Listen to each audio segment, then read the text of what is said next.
Hey guys, it's me, Laura, and today we're going to be talking about boards for our Zentangles.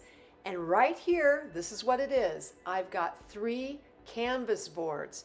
Yep, that's right, canvas boards. So you can get these at your local dollar store and they work fantastic. These are 4x6 types, but you can get larger or smaller. It's totally up to you. I just picked these up. I thought, hey, we're going to have some fun. Right here, I'm starting out with a little bit of tangle. I made some rope, and then I'm just going to apply a little bit of my super glue. And yes, this clay is fresh, so it hasn't been baked.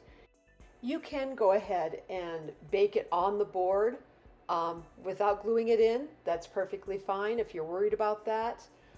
I've had over the years no problems with adding super glue onto the back of fresh clay pieces and baking it all at once. It does just fine. You can bake it without glue or with, it's totally up to you. In this case, I decided to go ahead and glue it in on my board, and then I'll go ahead and bake it.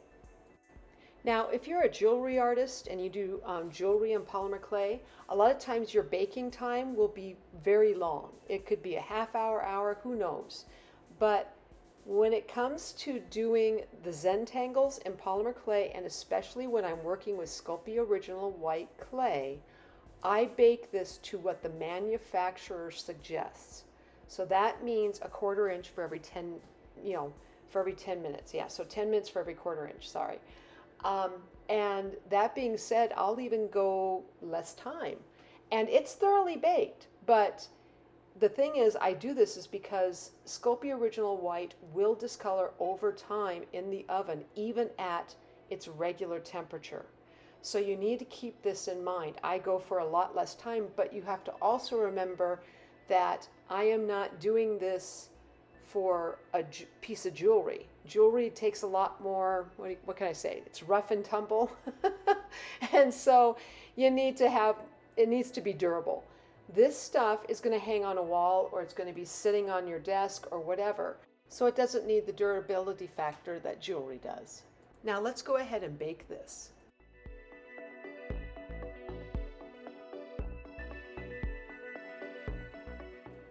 All right, I decided to use another board, and we're going to start from scratch again, except this time I'm going to show you how I do it, how I do my boards before I clay it.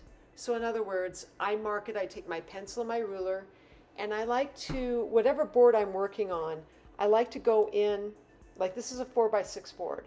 So I don't have a lot of room. I don't have a lot of room for a border. So I'm putting in maybe like a 1/2 inch to 3/4 of an inch. So I'm doing 3/4 of an inch border all the way around. That works fine for 4x6, especially if I want to go ahead and have a border of some kind. If you're doing a larger piece, I would say it will vary. For me, I like to do about at least a good 2-inch, 1.5 to 2-inch border. I mean, on larger, we're talking larger pieces, whether that be up to an 8x10 or an 11.5x14 or whatever. But I come in with my ruler and my pencil and I make that line, and I give myself that box to go ahead and create in. Okay, so you're probably wondering why I wanted you to have a little bit of a piece of board from a cereal box. Well, this is the reason.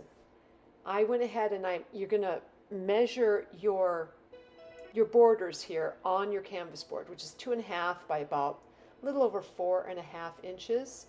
And then you're going to take that measurement and you're going to go ahead and make that same thing on the back side of this board. The reasoning for this is we're going to take this board, we're going to cut it out, and then we're going to clay on it. I wanted to show how you can also clay on this board. If you don't want to take the canvas board and put it in the oven and bake it all at once, instead go ahead and use this board. You can even use a piece of paper that's cut to those same dimensions and clay on it, so long as you have something that's there to go ahead and give you an idea what that border looked like on your canvas board. Another reason why I'm using this board is, one, I'm kind of recycling, which is great. I love to recycle. The other part is it's stiff enough that you could put the clay on there and you don't have to worry about a piece of paper, you know, being a little floppy and you've got this heavy clay on it. So right here I'm just adding in some clay, and I'm going to go ahead and I'm going to cut that section off. And the nice thing about this is there's your entire area where you can go ahead and just clay it up as much as you want. You don't have to worry about the border at all. It's already planned out for you. You already know, oh, okay, this is the area I need to clay in. As you can see here, I'm adding in some of my finger smears. I love those things. I can't seem to get away from them. And I'm just going to add this in to my design on that board. You know, that board just holds it so well, and you could just clay whatever you want, fill in the entire board, and then once you have it all finished, bake it, and then take that off the board and glue it into your canvas board. Now, the one thing that I do like about being able to just put it on the canvas board and bake it is that the clay conforms to any surface it is on.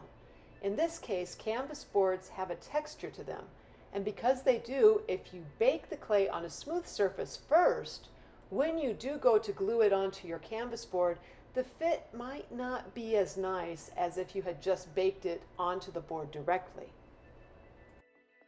But for me, this is kind of just a minor thing. Either way works, so try them both if you need to. And you could tell here, I'm just making my balls, I'm making my teardrops, and I'm having a lot of fun.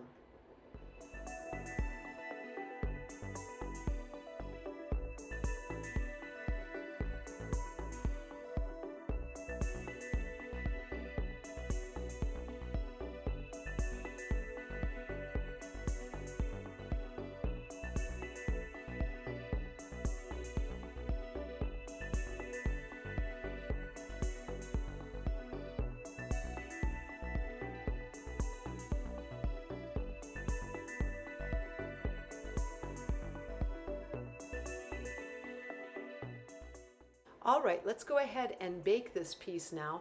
I just wanted to give a sample so you know what it will be like.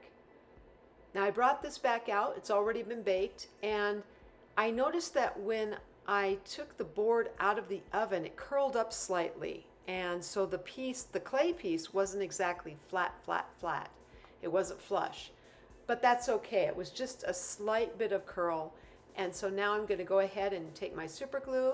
I'm going to add my glue to the back of the piece. Make sure that you cover as much of the area as possible, because otherwise it might come loose and then it would pop off.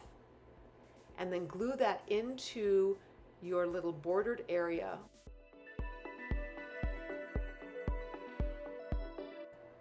Now you need to go ahead, and if all you're going to have is just a simple piece like this, and of course you've got border still all the way around this board, you want to take those off. So you can use either your eraser, or my favorite thing is to take a little bit of Comet on like a, just a washcloth, and wipe those with a little bit of water, wipe that off, and it will come off really, really well. Sometimes my eraser will not do it. It's like, okay, it just doesn't want to come off. And so I'll take a little bit of water with a little bit of Comet on a piece of cloth, and it'll come right up.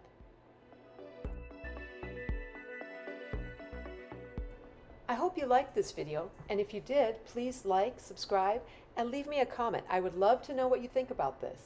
And as always, I am sending out my biggest hugs to each of you, and I hope you have a fantastic day.